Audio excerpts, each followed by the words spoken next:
tā, zini, spēlē ļoti dažādi, interesanti. Nu, kā katra komanda ir savādāka, ja? Katrs, džeki ir noguruši, nenormāli. Kura komanda ir labākā?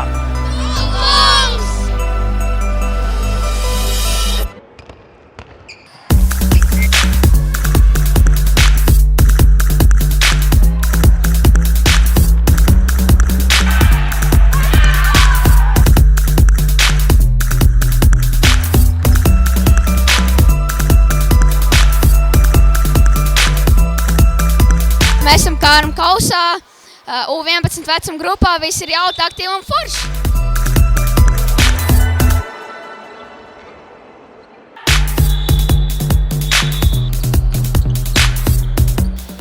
Pozitīvais pirmkārt ir tas, ka visiem ir pietiekoši daudzums spēles. Ir lielākā daļa no puikām, personīgi pa mūsu komandu runājot, lielākā daļa spēlē pie gadu vecākiem U12 Latvijas čempionātā.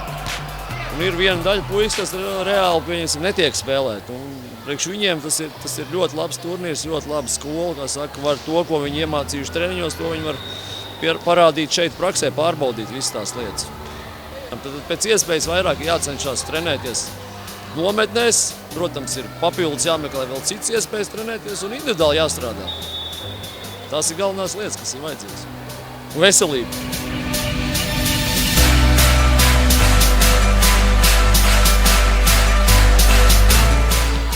Pozitīvā lieta, kā jau es minēju, noteikti ir sacensība, kad viņi iegūst, spēju konkurēt.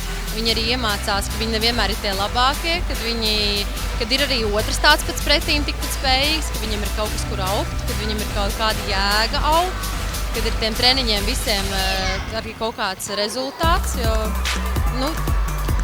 tas, ko viņš iegūst, manuprāt, ir arī hobijs uz mūžu.